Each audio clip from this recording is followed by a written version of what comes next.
property tycoon has been sentenced to death. Guilty of embezzlement, bribery, violations of banking rules. This is Trương Mỹ Lan. The 68-year-old Vietnamese businesswoman is the mastermind behind one of the biggest fraud cases the world has ever seen. Remember crypto entrepreneur Sam Bankman-Fried? Lan's fraud is $4 billion bigger than his, more than $12 billion. The case has sent shockwaves through Vietnam's business community and society. Lang has denied many of the charges and is appealing her death sentence. So how was Lang able to embezzle all this money?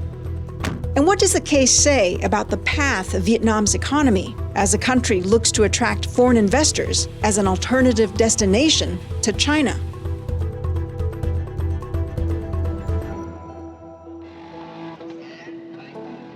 Trương Mỹ Lan's sensational case is also a story of Vietnam's rise as one of Asia's fastest-growing economies. Trương Mỹ Lan's journey to riches began in the late 1980s inside the Ben Thanh market. It's the main market in the commercial hub of Ho Chi Minh City, and these days one of the city's top tourist destinations. And it was here that Lan's family had a stall selling cosmetics and hair accessories. After the Vietnam War, the country reunified under communism, but was financially ruined and isolated internationally. By the 1980s, Vietnam was in deep poverty and it needed to reform. By liberalizing and opening up to the rest of the world and following the footsteps of China, it attracted foreign direct investment that wanted to leverage on its cheap labor costs. During this time, Lang's family saw an opportunity in property and started acquiring cheap land. Then in 1991, Lang founded Vạn Thịnh Phát, or VTP. VTP rapidly became one of Vietnam's premium real estate companies. Over the years, VTP built up an impressive real estate portfolio, including office buildings, hotels, and restaurants. But Lang's empire didn't stop there. By 2011, she had become a well-known businesswoman in Ho Chi Minh City and was the driving force behind the merger of 3 struggling banks into Saigon Commercial Bank, or SCB. Vietnamese law bans individuals from owning more than 5% of shares in a bank, but prosecutors say Lang ended up owning more than 90% of SCB. According to the court judgment, Lang's VTP created a network of more than 1,000 businesses, which they used to secure loan deals and register for collateral to withdraw money from Saigon Commercial Bank.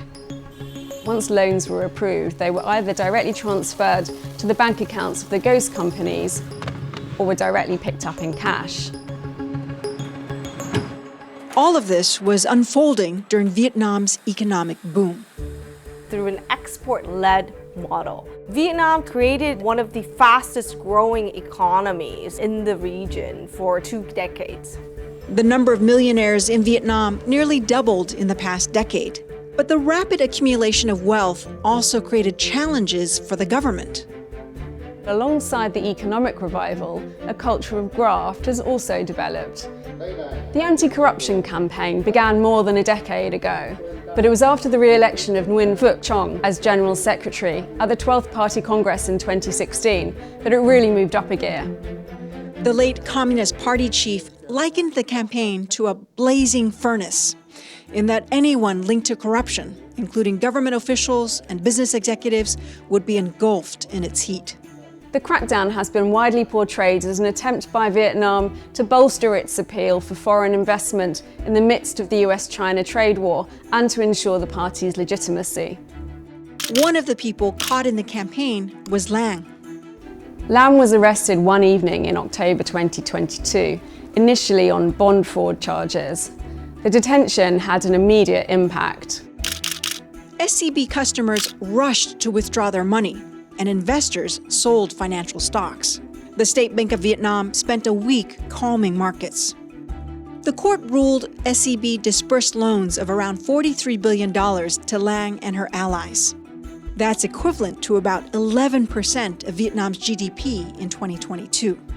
In all, 86 defendants were tried in the case. They include Lan's husband, businessman Eric Chu, and her niece, who was chief executive officer of VTP.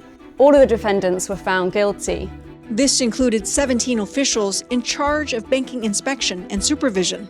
They were accused of taking bribes to cover up SCB violations. The crackdown has brought down 2 presidents, 3 deputy prime ministers, and seen hundreds of other government officials forced out or demoted. Trương My Lan is the highest profile case we've seen so far as part of this anti-corruption crackdown. What's not clear is how much further this campaign has to run. But the campaign hasn't come without criticism. The investigative and legal process in Vietnam is usually not transparent. The U.S. State Department says Vietnam's judiciary lacks independence, noting that the Chief Justice is also a member of the Politburo. While the anti-corruption crackdown is intended to show the government's commitment to ensuring a sound business environment, critics say it's also been used to target political rivals. According to Vietnamese state media, late party leader Chong denied such claims and insisted the efforts were necessary. Chong defended the campaign as the tough medicine needed to promote Vietnam's long-term stability. But the departure of so many officials has had a significant impact on getting business done. One of the core criticisms of the corruption crackdown is the fact that it's just slowed down decision-making and led to a form of bureaucratic paralysis, with officials being too scared to make a decision for fear of being the next ones to be caught. I've been in Vietnam for almost 33 years. I've been very much part of an enormous amount of change in Vietnam. Now we have, I think, 18 different projects that we have either developed, completed, or in our pipelines. The anti-corruption campaign has definitely had an impact.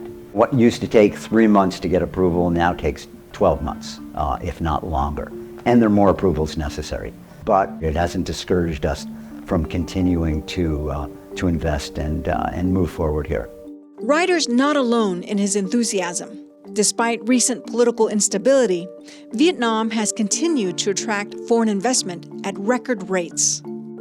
Even before geopolitical tensions have flared between the US and China, setting up tariff levels very high for production in China to be exporting to the US, Vietnam has been a favorite for investors for a China plus one story. Not only is it next to China, it also prioritizes sectors such as manufacturing, prioritizes policies that pull investment towards Vietnam. You've got companies like Samsung and Apple pledging to boost investment in the country.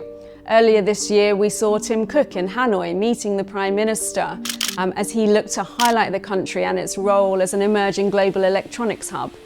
But as Vietnam's economic ambitions grow, so do the demands for greater transparency and a more robust regulatory framework.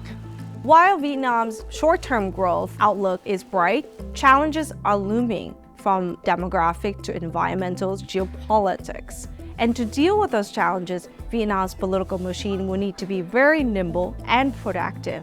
Otherwise, the challenges will be very, very difficult to overcome.